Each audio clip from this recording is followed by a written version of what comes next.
welcome to a new Skin and Health Clinic, the private clinic of Royal Leamington Spa.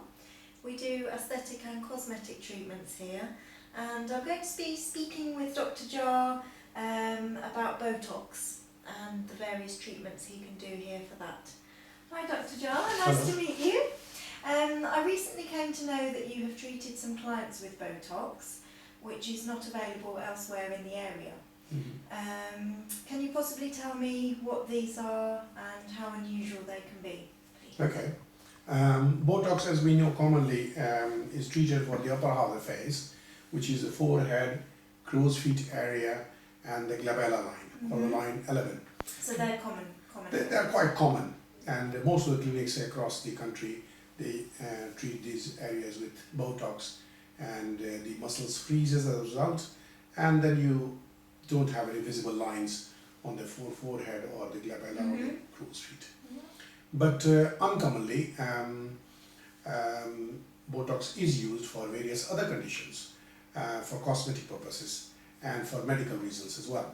So other indications for Botox injection is for removing the gummy lines and the bunny lines. So what are gummy lines? Gummy lines are the visible gums. Many girls, you may have seen, when they smile, the upper gum of the teeth is visible, and they are quite concerned about these gums. The extreme of the smile, the gums become visible and they are quite concerned. And hence they try to cover up their face when they are smiling, cover up their mouth, and when they are smiling. They're quite conscious and they don't like it. And we treat this in our clinic with some Botox to remove these gummy lines.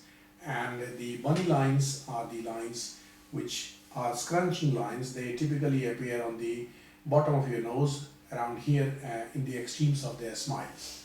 And we treat them with Botox as well. And these two areas, and they're not commonly offered because they are quite highly technical when somebody's injecting. So those treatments can all be done here by yourself? Oh yes, yes, That's yes. good, that's good. Yes.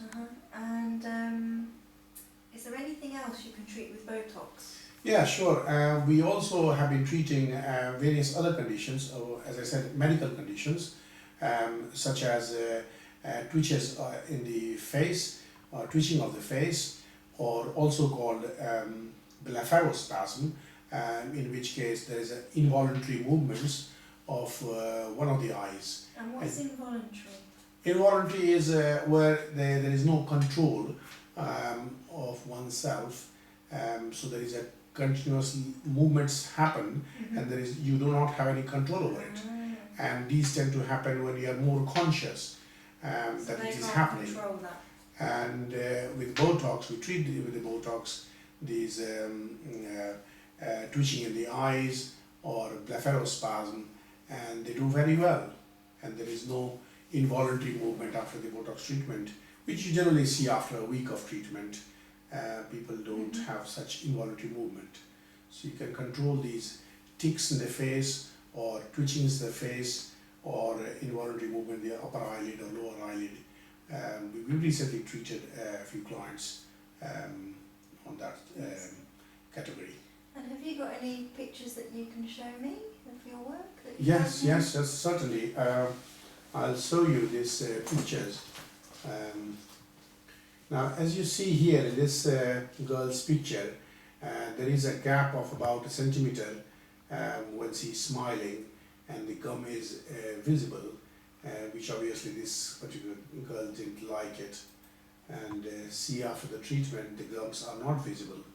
And I'll show you another picture. It's really good, This isn't it? this is other picture which was taken before the treatment, and that's after the treatment. And she was extremely pleased with the results. It's very, very good. Mm-hmm, mm-hmm. Yeah, very good. All right, thank you, Dr. Jar. Thank you very much.